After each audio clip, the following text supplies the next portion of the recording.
Hey, what's up guys? Today I want to show you how to play a C major chord on your guitar, and I'm going to show you two different ways to do it. The first being the most traditional way to play a C major chord, the second being a C add 9, which I think is a little bit easier to play, but the downside is that it doesn't work in every situation, so you'll just have to learn it and see where it works and where it doesn't work. Anyway, all that's coming up right after this.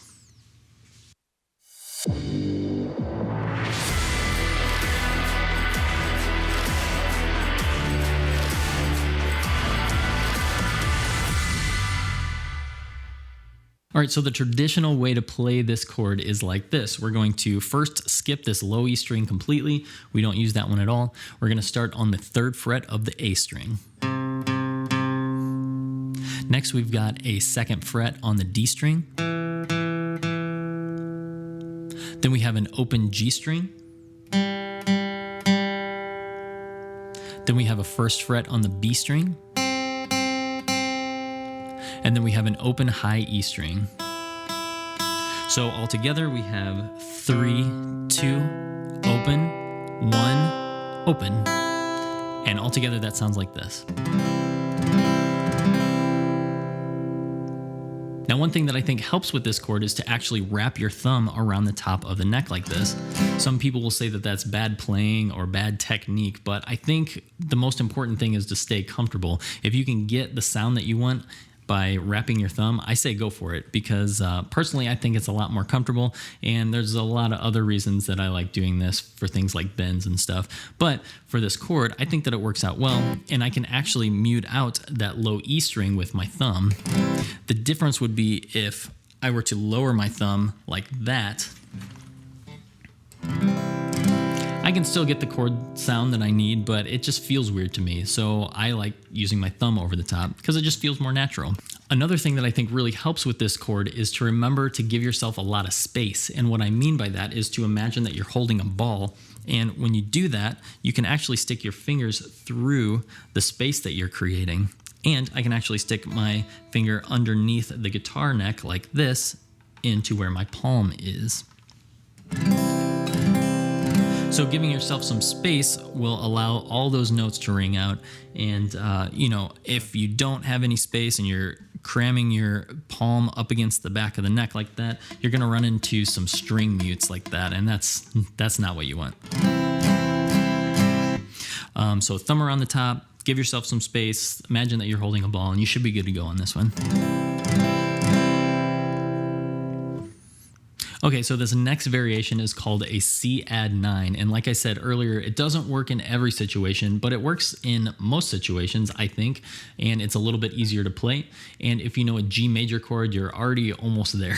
So the way that you play this one is just like a G chord, except you're going to take your 1st finger and your 2nd finger, and you're going to drop those down 1 string. So again, we're not going to play this low E string. We'll start here on the 3rd fret.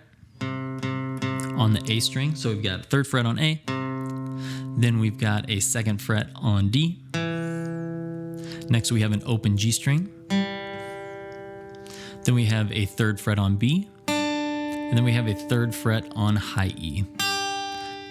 So we've got 3, 2, open, 3, 3. And the difference in the sound is like this. Here is a C major chord, and here's a C add 9. Okay, so it sounds a little bit different. I'm not going to get into the theory of why it's called a C add 9, but it is a good C major substitute. So if you run across a C major chord in a song and C major is a little bit too hard for you, you can always do the C add 9. I like doing C add 9 because I think it just sounds cool. One other way that you can play this is by taking your pinky off. You're not missing out on any important notes by taking your pinky off. So that's perfectly fine. So we have a C, and then a C add 9 with no pinky.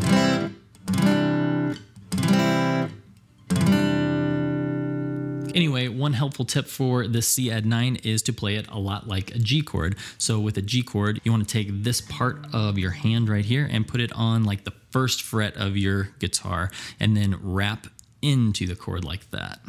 And I'm using my middle finger here to mute out that low E string, but I do have my thumb over the top to just in case. So here's a G, and then here's a C add 9.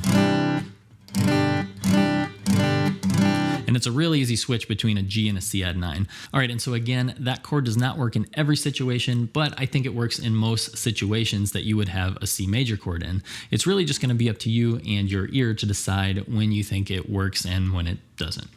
Anyway, thanks for watching, guys. If you found that video helpful, consider subscribing to this channel so that you don't miss out on any new videos. Anyway, if you have any questions for me, go ahead and leave those down in the comment section below, or if you just want to say hi, you can do that too.